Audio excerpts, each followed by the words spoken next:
কক্সবাজার ব্লগের প্রথম পর্বে দেখিয়েছিলাম আমরা কিভাবে গিয়েছি, কোন হোটেলে উঠেছি এবং সারাদিন কি কি করেছি। আর এই পর্বে আমরা যাব পাটুয়ারটে।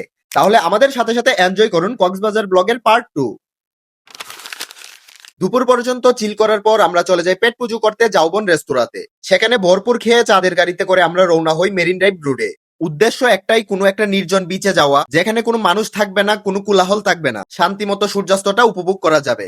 আর মেরিন ড্রাইভ রোডে আসলে মন এমনিতেই আনন্দে আত্মহারা হয়ে যায়। একদিকে পাহাড়, অন্যদিকে সমুদ্র, এর চেয়ে সুন্দর দৃশ্য আর কি হতে পারে।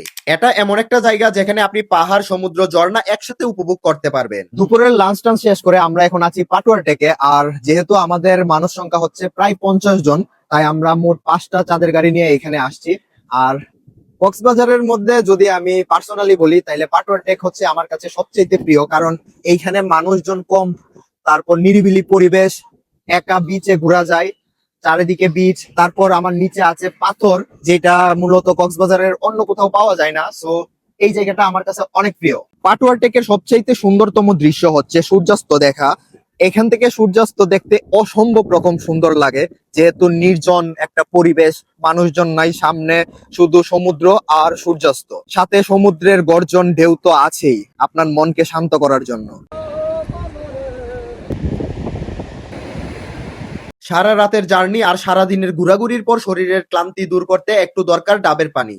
আমরা যেহেতু অনেক মানুষ ছিলাম, একবারেই এই দোকানের সব ডাব বিক্রি হয়ে যায়। তারপর আমরা আবার রওনা দেই শহরের উদ্দেশ্যে। আর সেখানে আসতে আসতেই আমাদের ডিনারের সময় হয়ে যায়। আর যেহেতু এইটা একটা অফিস টোর ছিল, তাই ডিনারের আগে একটা লটারি ও গানের আয়োজন করা হয়।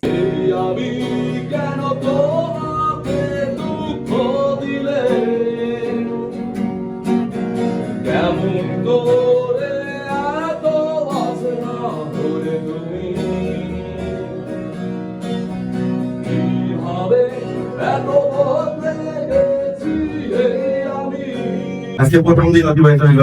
গত রাত্রে সবাই ঘুম জেগে আসছি।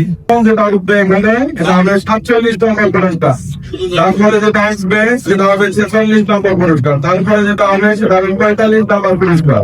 এবারে পুরস্কার আছে, কমফোর্ট আছে, ফ্যামিলি সাইজ 5 পিসের কমফোর্ট আছে।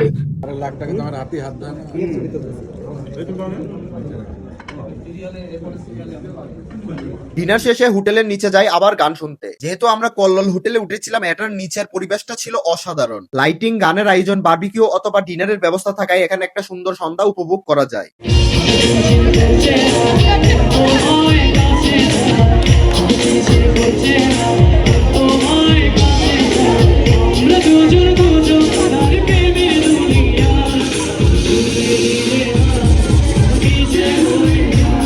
আর রাতের সমুদ্র উপভোগ করতে আমরা আবার গিয়েছিলাম লাবণী বিচে। শুনশান নিরিবিলি পরিবেশ, ঢেউয়ের গর্জন আপনার মনকে শীতল করে দিতে বাধ্য। তো এভাবেই কেটে যায় আমাদের প্রথম দিন। এবং দ্বিতীয় দিন আমরা কি কি করেছি, কক্সবাজারের কোন কোন জায়গায় গিয়েছি তা দেখতে অবশ্যই পেজটিতে ফলো দিবেন এবং আমার ইউটিউব চ্যানেলটি সাবস্ক্রাইব করবেন।